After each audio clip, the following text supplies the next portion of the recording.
ലോകത്തെ വിറപ്പിച്ച ഒരു രാജ്യത്തെയാകെ കണ്ണീരിലാഴ്ത്തിയ ഒരു വലിയ ദുരന്തത്തിന്റെ പിന്നാമ്പുറങ്ങളിലേക്ക് നാം ഇന്ന് വിരൽ ചൂണ്ടുകയാണ്. കഴിഞ്ഞ വർഷം അഹമ്മദാബാദിൽ നടന്ന ആ എയർ ഇന്ത്യ വിമാനാപകടം ഓർമ്മയില്ലേ? നൂറുകണക്കിന് ജീവനുകൾ പൊലിഞ്ഞ അഹമ്മദാബാദിലെ ഒരു മെഡിക്കൽ കോളേജ് ഹോസ്റ്റലിലേക്ക് വിമാനം തകർന്നു വീണ ആ കറുത്ത ദിനം. സാങ്കേതിക തകരാറെന്ന് നമ്മൾ കരുതിയ ദുരന്തത്തിന് പിന്നിൽ മനുഷ്യ മനസാക്ഷി ഞെട്ടിക്കുന്ന ക്രൂരമായ ഒരു അട്ടിമറി നടന്നിട്ടുണ്ടോ? ഇറ്റാലിയൻ മാധ്യമമായ കോറിയ ഡെല്ലസേറ പുറത്തുവിട്ട പുതിയ റിപ്പോർട്ടുകൾ വിരൽ ചൂണ്ടുന്നത് അങ്ങനെയൊരു ഭീതിയിലേക്കാണ്. അഹമ്മദാബാദിലെ സർദാർ വല്ലഭായ് പട്ടേൽ വിമാനത്താവളത്തിൽ നിന്ന് ലണ്ടനിലേക്ക് പറന്നുയർന്ന എയർ ഇന്ത്യയുടെ അത്യാധുനിക ഡ്രീം ലൈനർ വിമാനമാണ് അന്ന് അപകടത്തിൽപ്പെട്ടത്. പറന്നുയർന്ന നിമിഷങ്ങൾക്കകം വിമാനം നിയന്ത്രണം വിട്ട് തകരുകയായിരുന്നു. വിമാനത്തിലെ യാത്രക്കാരും ജീവനക്കാരും മാത്രമല്ല, വിമാനം തകർന്നു വീണ ഹോസ്റ്റലിലെ വിദ്യാർത്ഥികളും ആ ദുരന്തത്തിന്റെ ഇരകളായി മാറി. അന്നു മുതൽ ഇന്ന് വരെ ആ അപകടത്തിന്റെ യഥാർത്ഥ കാരണം കണ്ടെത്തുവാനുള്ള ശ്രമത്തിലായിരുന്നു അന്വേഷണ ഏജൻസികൾ. പ്രാഥമിക നിഗമനം വിമാനത്തിന്റെ ഇന്ധന സ്വിച്ചുകൾ ഓഫ് ആയിരുന്നു എന്നതായിരുന്നു. എന്നാൽ അത് എങ്ങനെ സംഭവിച്ചു എന്ന ചോദ്യത്തിന് ഇപ്പോഴാണ് ഉത്തരം ലഭിച്ചു തുടങ്ങിയത്. ഇറ്റാലിയൻ പത്രമായ കോറിയ ഡെല്ലസേറയുടെ റിപ്പോർട്ട് പ്രകാരം ഈ അപകടം യാദൃച്ഛികമല്ല, മറിച്ച് മനഃപൂർവ്വം വരുത്തിവെച്ചതാണ്.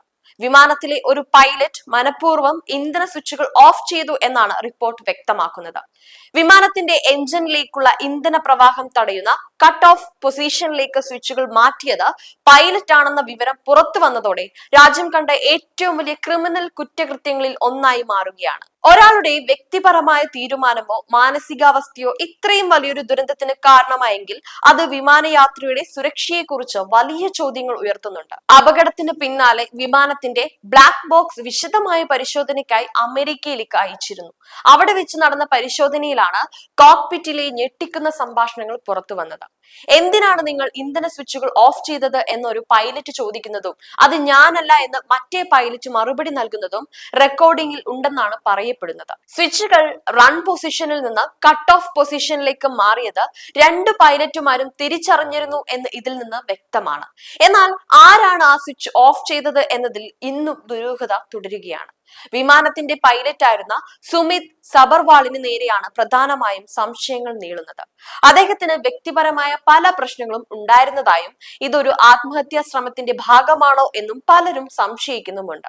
എന്നാൽ ഒരു പൈലറ്റ് തന്റെ ജീവനൊപ്പം നൂറുകണക്കിന് ആളുകളെ കൂടി മരണത്തിലേക്ക് തള്ളിവിടാൻ തയ്യാറാകുമോ എന്ന ചോദ്യവും പ്രസക്തമാണ്.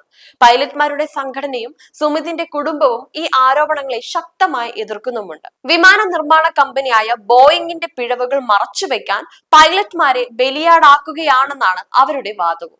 ഈ ഒരു അപകടം മാത്രമല്ല, ബോയിങ് 787 ഡ്രീം ലൈനർ വിമാനങ്ങളെ കുറിച്ച് ആഗോളതലത്തിൽ തന്നെ പരാതികൾ നിലനിൽക്കുന്നുമുണ്ട്.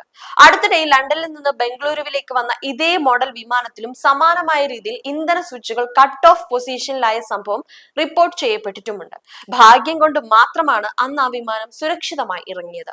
വിമാനത്തിന്റെ വൈദ്യുതി പ്രവാഹത്തിലുണ്ടാകുന്ന തകരാറുകൾ മൂലം സ്വിച്ചുകൾ തനിയെ മാറുന്നതാണോ എന്ന സംശയവും നിലനിൽക്കുന്നുമുണ്ട്.